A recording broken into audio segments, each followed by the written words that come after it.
ಇದೆ. ಮಹಿಳೆಯರ ಧ್ವನಿಯನ್ನ ಆಲಿಸುವಂತ ಕೆಲಸವನ್ನ ರಾಜಕೀಯ ಪಾರ್ಟಿಗಳು ಲೋಕಸಭೆಯಲ್ಲಿ ವಿಧಾನಸಭೆಯಲ್ಲಿ ಮಾಡಲಿಲ್ಲ. ಇದರ ಪರಿಣಾಮವಾಗಿ ಕಳೆದ 30 ವರ್ಷ ಮಹಿಳಾ ರಿಸರ್ವೇಶನ್ ಬಿಲ್, ಮಹಿಳಾ ಮೀಸಲಾತಿ ನೆನೆಗುದಿಗೆ ಬಿದ್ದಿದೆ. 2023ರಲ್ಲಿ ಮಹಿಳಾ ರಿಸರ್ವೇಶನ್ ಬಿಲ್ ಲೋಕಸಭೆಯಲ್ಲಿ ಪಾಸ್ ಆಯಿತು. ಆದರೆ 543 ಸೀಟಿಗೆ ಮೀಸಲಾಗಿತ್ತು.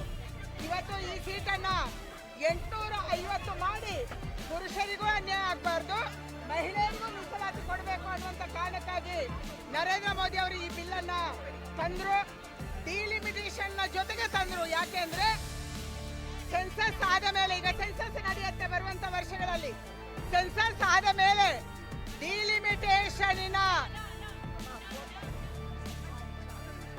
ಡಿಲಿಮಿಟೇಷನ್ ಆದ ಮೇಲೆ ದಕ್ಷಿಣ ಭಾರತದ ಸಂಖ್ಯೆಯಲ್ಲಿ ಕಡಿಮೆ ಆದ್ರೆ ಇದಕ್ಕೆ ಯಾರು ಹೊಣೆ?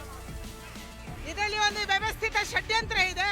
ದಕ್ಷಿಣ ಭಾರತದ ಜನಸಂಖ್ಯೆ ಕಡಿಮೆ ಆಗಿ ಸೆನ್ಸಸ್ ಅಲ್ಲಿ ಕಡಿಮೆ ಸೀಟ್ ಬಂದ್ರೆ ಉತ್ತರ ಭಾರತ ದಕ್ಷಿಣ ಭಾರತಕ್ಕೆ ಅನ್ಯಾಯ ಮಾಡ್ತು ಅನ್ನುವಂತ ಒಂದು ದಂಗೆಯನ್ನು ಎಬ್ಬಿಸುವಂತ ವ್ಯವಸ್ಥಿತ ಷಡ್ಯಂತ್ರವನ್ನ ಇಂಡಿಯಾ ಅಲಯನ್ಸ್ ಮಾಡ್ತಾ ಇದ್ದಾರೆ.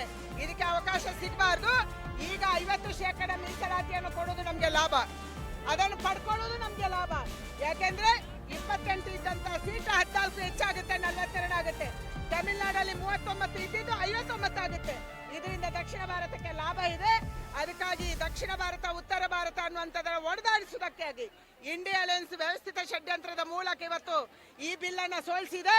ಬರುವಂತ ದಿನದಲ್ಲಿ ಈ ಬಿಲ್ ಪಾಸ್ ಆಗೇ ಆಗುತ್ತೆ ಅನ್ನುವಂಥ ವಿಶ್ವಾಸ ನಮಗಿದೆ.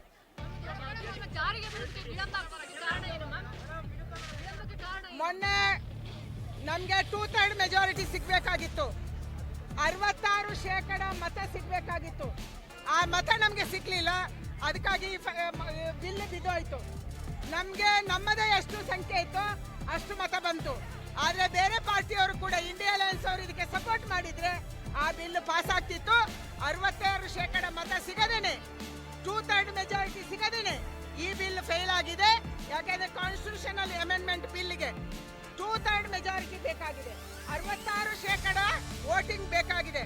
ಅದಕ್ಕಾಗಿ ಈ ಬಿಲ್ ಬಿದ್ದೋಗಿದೆ. ಬರುವಂತ ದಿನದಲ್ಲಿ ವಿಶ್ವಾಸ ಇದೆ. ಈ ದೇಶದ ಮಹಿಳೆಯರು ಜಾಗೃತರಾಗಿದ್ದಾರೆ. ಅವರು ಅಡಿಗೆ ಮನೆಗೆ ಸೀಮಿತ ಆಗಿಲ್ಲ.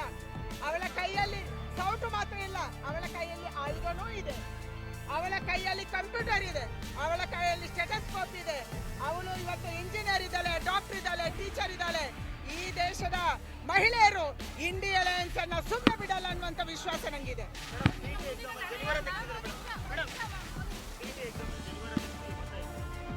ಹಿಂದೂ ಧರ್ಮಕ್ಕೆ ಅಪಮಾನ ಮಾಡುವಂಥದ್ದನ್ನ ನಿರಂತರವಾಗಿ ರಾಜ್ಯ ಸರ್ಕಾರ ಮಾಡ್ತಾ ಇದೆ. ಕಳೆದ ವರ್ಷನೂ ಕೂಡ ಇದು ಪತ್ತೆ ಆಗಿತ್ತು. ಯಾರಿಗಾದ್ರೂ ಕೈಯಲ್ಲಿ ಬ್ಯಾಂಡ್ ಇದ್ರೆ ಅದನ್ನು ತೆಗೆಸೋದು, ತಿಲಕ ತೆಗೆಸೋದು, ಮಾಂಗಲ್ಯ ಚೈನನ್ನು ಕೂಡ ಕಳೆದ ಬಾರಿ ತೆಗೆಸಿದ್ರು. ಈ ಬಾರಿ ಮತ್ತೆ ಅಪಮಾನ ಮಾಡುವಂತದನ್ನ, ಜನಿವಾರ ತೆಗೆಸುವಂತದನ್ನ ಮಾಡಿದ್ದಾರೆ. ಇದು ಕಾಂಗ್ರೆಸ್, ಹಿಂದೂ ವಿರೋಧಿ ಕಾಂಗ್ರೆಸ್. ಕೇವಲ ಅಲ್ಪಸಂಖ್ಯಾತರನ್ನು ಓಲೈಕೆ ಮಾಡುವುದಕ್ಕೆ, ವೋಟ್ ಬ್ಯಾಂಕಿಗಾಗಿ ಇವತ್ತು ಹಿಂದೂಗಳಿಗೆ ಅಪಮಾನ ಮಾಡುವಂತದನ್ನ ರಾಜ್ಯ ಸರ್ಕಾರ ಮಾಡ್ತಾ ಇದೆ.